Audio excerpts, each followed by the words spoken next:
اعوذ باللہ من الشیطان الرجیم بسم اللہ الرحمن الرحیم۔ آج ہم جانیں گے ایک ایسے صحابی کا قصہ جنہوں نے اسلام کی بہت بڑی جنگ احد میں حصہ لیا اور شہید ہوئے۔ شہید جب ہوئے تو جسم پر اتنے زخم تھے کہ ان کو پہچاننا بھی مشکل تھا۔ ان کی بہن نے انگلیوں کے پوروں سے ان کو پہچانا۔ وہ صحابی تھے حضرت انس بن نضر رضی اللہ تعالی عنہ۔ بدر کی لڑائی میں وہ شریک نہیں ہو سکے۔ اس بات کا انہیں اتنا افسوس تھا، اتنا صدمہ تھا کہ اپنے نفس کو اس بات پر ملامت کرتے تھے کہ اسلام کی پہلی عظیم الشان لڑائی اور تو اس میں شریک نہ ہو سکا۔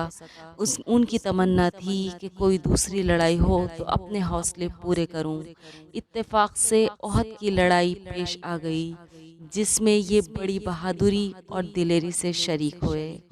احد کی لڑائی میں اول تو مسلمانوں کو فتح ہوئی، مگر آخر میں ایک غلطی کی وجہ سے مسلمانوں کو شکست ہوئی۔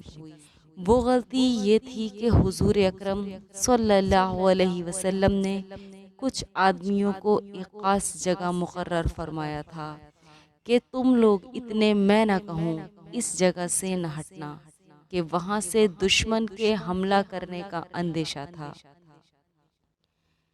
جب مسلمانوں کو شروع میں فتح ہوئی تو کافروں کو بھاگتا ہوا دیکھ کر یہ لوگ بھی اپنی جگہ سے یہ سمجھ کر ہٹ گئے کہ اب جنگ ختم ہو چکی، اس لیے بھاگتے ہوئے کافروں کا پیچھا کیا جائے اور غنیمت کا مال حاصل کیا جائے۔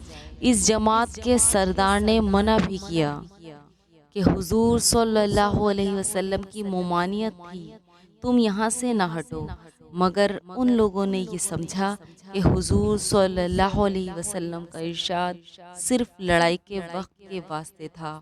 وہاں سے ہٹ کر میدان میں پہنچ گئے۔ بھاگتے ہوئے کافروں نے اس جگہ کو گھیر لیا جو خالی ہو چکی تھی اور اس طرف سے آ کر حملہ کر دیا۔ مسلمان بے فکر تھے، اس اچانک بے خبری کے حملے سے مغلوب ہو گئے، یعنی کہ کافر مسلمانوں پر غالب ہو گئے اور دونوں طرف سے کافروں کے بیچ میں آ گئے، جس کی وجہ سے ادھر ادھر پریشان بھاگ رہے تھے۔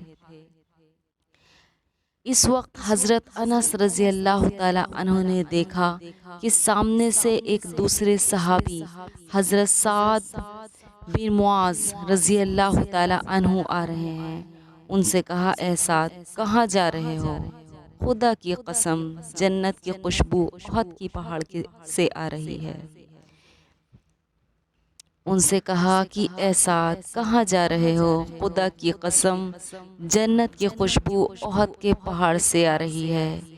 یہ کہہ کر تلوار تو ہاتھ میں تھی ہی کافروں کے ہجوم میں گھس گئے اور اتنے شہید نہیں ہو گئے، واپس نہیں ہوئے۔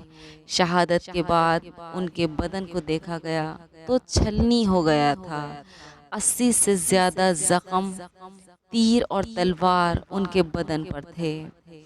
ان کی بہن نے انگلیوں کے پوروں سے ان کو پہچانا۔ تو ناظرین اکرام، جو لوگ اخلاص اور سچی طلب کے ساتھ اللہ کے کام میں لگ جاتے ہیں ان کو دنیا ہی میں جنت کا مزہ آنے لگتا ہے۔ یہ حضرت انس رضی اللہ عنہ کی زندگی ہی میں جنت کی خوشبو تھی جو وہ سونگھ رہے تھے، جو انہیں احد پہاڑ کی طرف سے آ رہی تھی اور آگے چل کر لڑنے کے لیے ہمت دلا رہی تھی۔ اگر اخلاص آدمی میں ہو جائے تو دنیا ہی میں جنت کا مزہ آنے لگتا ہے۔ اللہ تعالی ہمیں بھی یہ مزہ نصیب فرمائے، آمین ثم آمین۔ جزاک اللہ خیر۔